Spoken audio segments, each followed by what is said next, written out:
Today we will be discussing the difference between gram-positive and gram-negative bacteria.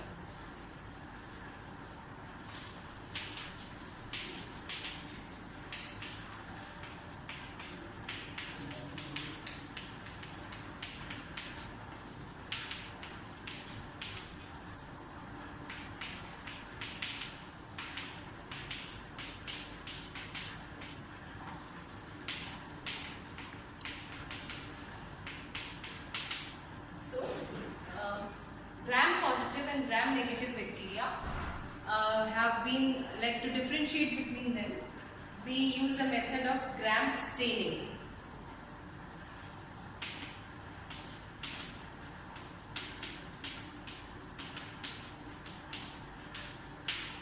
This was developed by Christian Gram.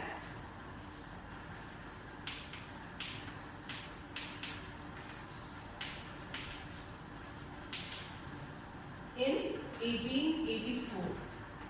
So this is the very basic way by which you can differentiate between gram-negative and gram-positive bacteria, and the basis of the differentiation is the structure and composition of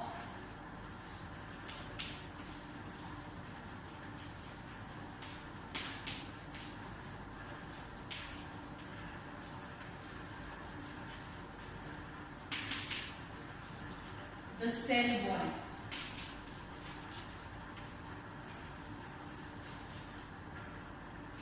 We had studied about the cell wall composition in an earlier class.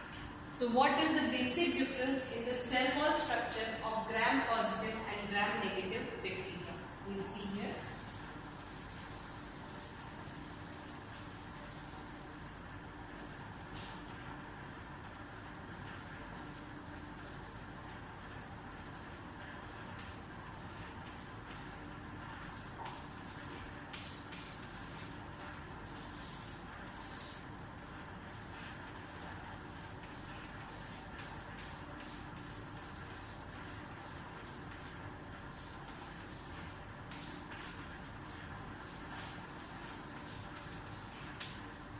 First of all, this is the phospholipid bilayer with intrinsic and extrinsic proteins. Then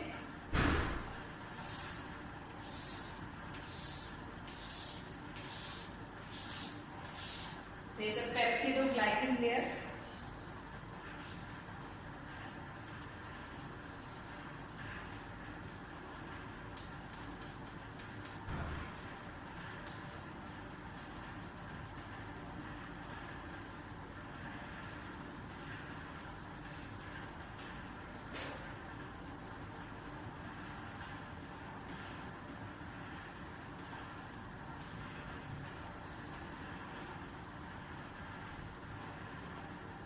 And then outside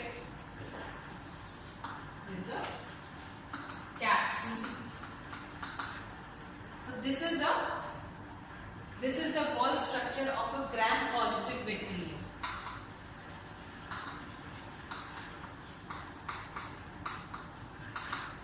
Now when we come to the cell wall structure of a gram-negative bacteria,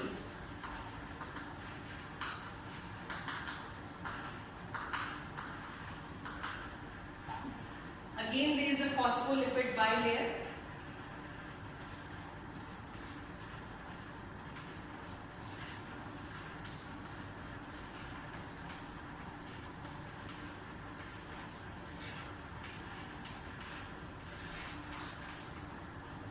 Again you can say that there are extrinsic and intrinsic proteins around it, in between and outside it.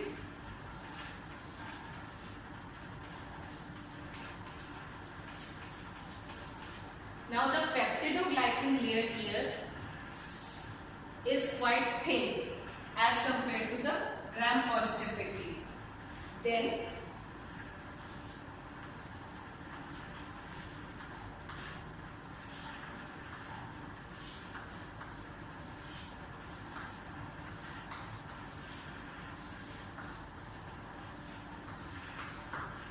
there is an additional phospholipid bilayer again.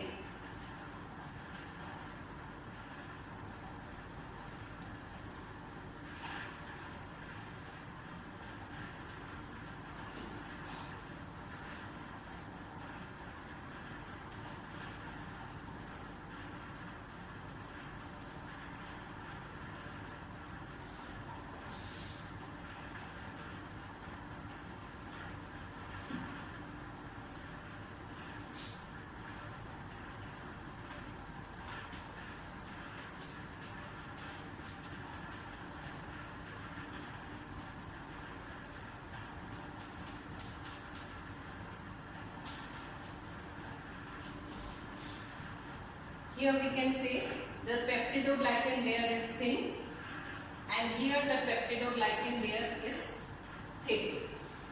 Also, some porin proteins are present.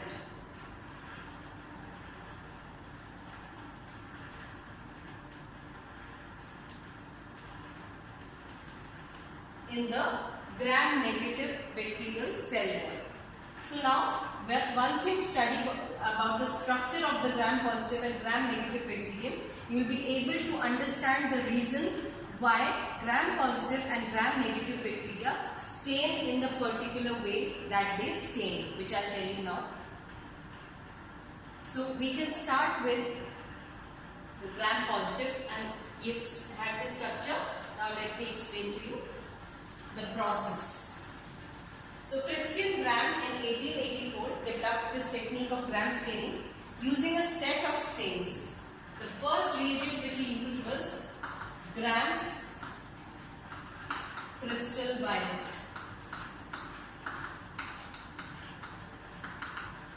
Then Gram's iodine. Then Gram's alcohol, and lastly Gram's saffron.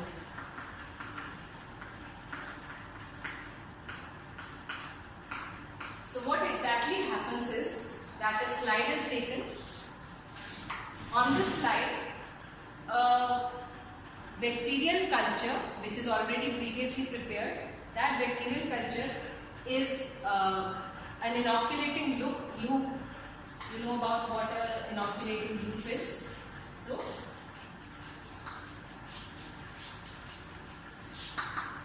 an inoculating loop is dipped in the bacterial culture, which forms a film here, film of bacteria, and this film is smeared. It's used with a circular motion. The loop produces a smear on the slide, and this smear is about the size of 1 centimeter diameter, or we can call it, we make a dime of the bacterial medium. Now this is air dried, and after air drying it, it is stained with Gram's crystal violet for 1 minute. After staining it with Gram's crystal violet for a minute, it is washed with plain distilled water, air dried, and after air drying it, it is passed through the flame 2 or 3 times to heat fix it. After heat fixing it, Gram's iodine is added to the slide. Gram's iodine contains potassium iodide and iodine. So Gram's iodine is next applied over it. Again for 1 minute it's kept, and then it's washed using distilled water. Then Gram's alcohol. Now one thing I want to tell you here. Suppose you have Gram positive and Gram negative bacteria. So both of them, as soon as you apply Gram's crystal violet, they will become purple or violet in color.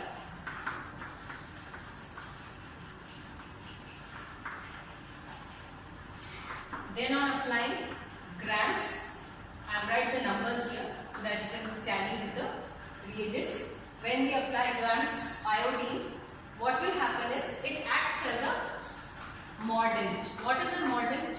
A mordant is something that fixes the dye. So you must have heard that when you go to a tie and dye shop, or in local villages and local areas, when we go to the shops which prepare these bandage and all these things, safas and bandages, safas and chunnis, they tell us to dip the dyed cloth in either alum salt or in salt for a few minutes before washing it with soap, so that the color of the safa or the dupatta remains fixed. So this fixing or this keeping the color, retaining the color is done by a mordant. The mordant there is alum or salt. Here the alum is Gram's iodine. So it's going to fix the purple color in both types of bacteria.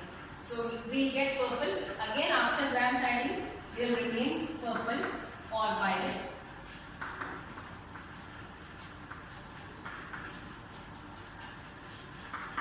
Now they will be washed with Gram's alcohol. Gram's alcohol is basically 95% ethyl alcohol. So now instead of using water, distilled water to rinse it, the slide will be tilted slightly and drops of Gram's alcohol will be continually poured until you see the violet purple color stops coming off the slide. We'll keep on washing it with Gram's alcohol. Now once we find that the transparent alcohol liquid is dripping and no violet color is being seen, we'll stop washing it with Gram's alcohol. Now if we observe these two kinds of slides under the microscope, Gram positive will still appear purple or violet and Gram negative will become colorless. After this, we'll apply the fourth reagent. The fourth reagent, Gram safranin, is a counter stain. So as you know, after the application of a dark color, a light color cannot be seen.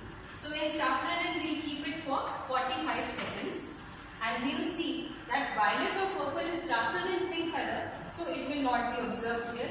Gram positive bacteria will still remain purple or violet after all the four reagents are applied. But Gram negative after being colorless will become pink in color after the application of the counter stain. Now why did this change in step happen after the third reagent? I'll explain on the basis of the structure which we discussed earlier. As you remember that in Gram positive bacteria, after the phospholipid bilayer, the peptidoglycan layer was very thick, wasn't it? And there was no lipid layer outside the peptidoglycan layer.